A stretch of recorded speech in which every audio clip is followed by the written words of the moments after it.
also, of course, some of the moves to liberalize the FDI regime. I know. For example, you talked about GST. I think he has, since he became finance minister, he has done a lot to take GST forward. He has met with the Empowered Committee. He has agreed to some of the demands of the states. It's much closer to being enacted than it was 6 months ago. So I think he has taken steps on that, and I'm optimistic that it can be brought in at an early. He's made an allocation for the states within this budget for GST implementation. That's the first time that's happened. Yeah, we seem closer to GST implementation than we have been now for a while. Right at the start, it seemed it would happen in 2010 itself, if you remember. But once it started slipping, we've never been so close as we are today. There have been a series of meetings with the states, Empowered Committee, with the different ministries themselves and the finance minister, which give one a sense of confidence that this is the time it could actually happen. You talked of commodity transaction tax. Yes. Yes, that has been brought in, but at a reduced level than the earlier securities transaction tax, which itself has been reduced. The securities transaction tax on things like derivatives, etc., has been reduced very considerably. I think the steps he has taken for bringing in investment into the stock market, into mutual funds from low-income savers, etc., will help cut down on gold imports, which itself will help the current account deficit.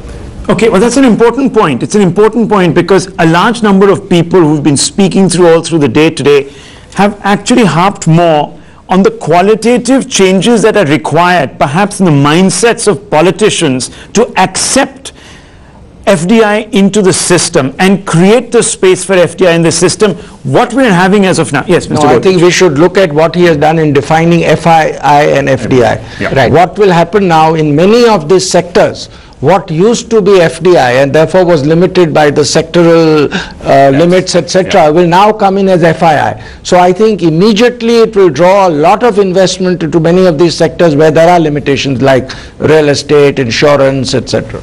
But can he carry the bureaucracy along? Can he carry those within the Congress party that have ideological opposition to some of these policies along? That's the fundamental question, isn't it? Well, see, that is always a question, right? In a budget will not solve all the problems. It has to be implemented, and other ministries also play a role. But having said that, he has also taken a step in increasing the savings within the country. Created a debt market, or the intent to create a debt market.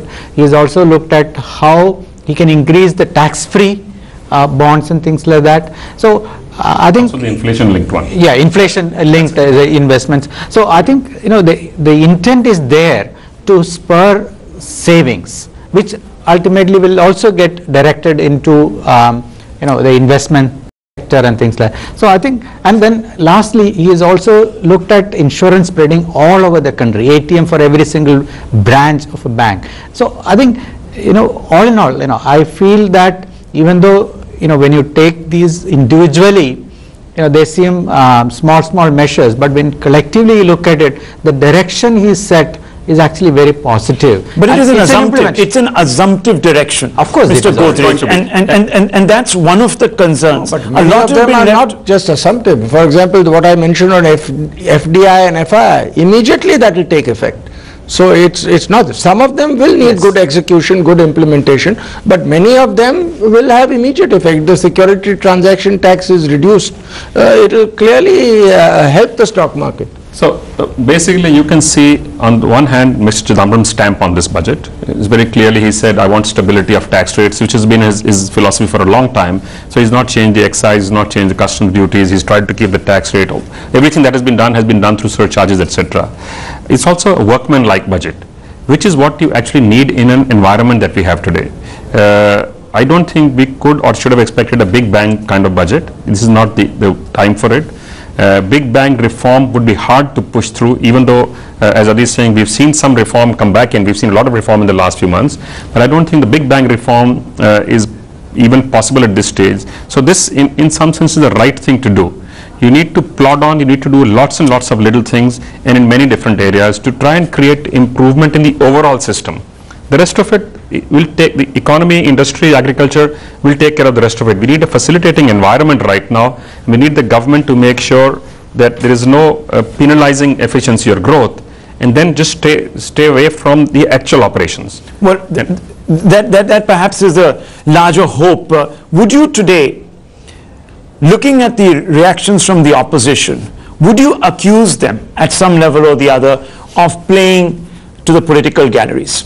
Mr. Godrej, I don't very want to quick make responses. a political comment. I think we're discussing an economic issue. Right. Of course, there is, in a democracy, there's bound to be politics everywhere. But I don't want to make political comments. I would just like to urge everybody to support the economic growth of the country in every way they can. Mr. Gopalakrishnan. See, I believe that all the parties have similar outlook, except maybe very few parties actually, and when it comes to growth. Well, the JDU, Nitish Kumar has actually come out in support of the budget. So perhaps you're already beginning to see a realignment.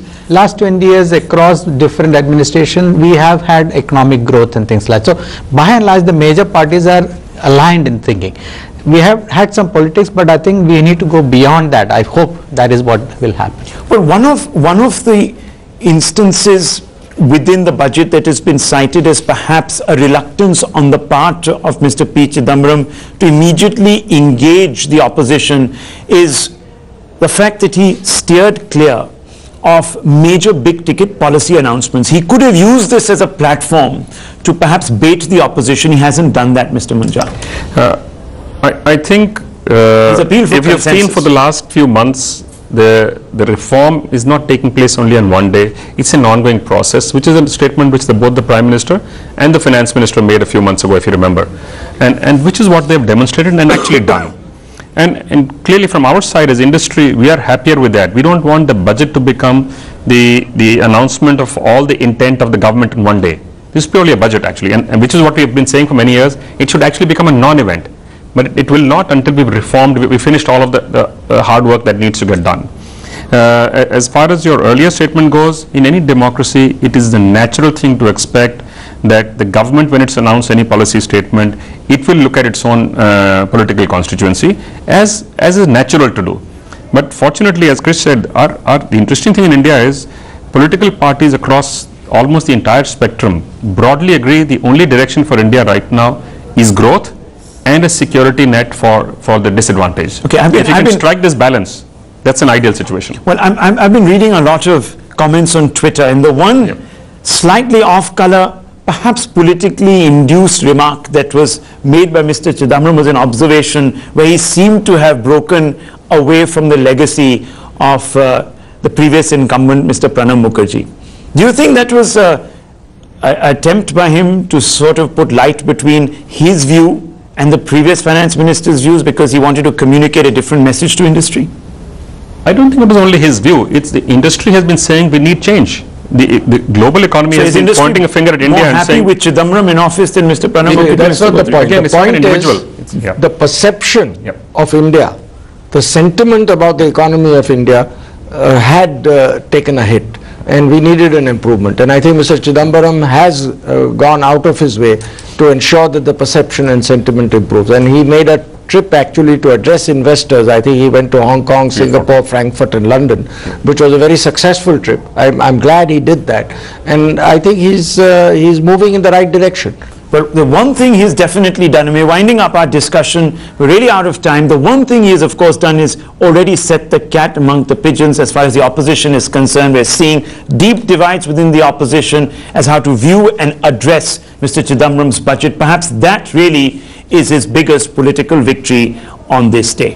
Thanks indeed for watching Newsnight tonight from the CII headquarters, from the corporate boardroom, as we've been calling it all day today. Thank you for joining us.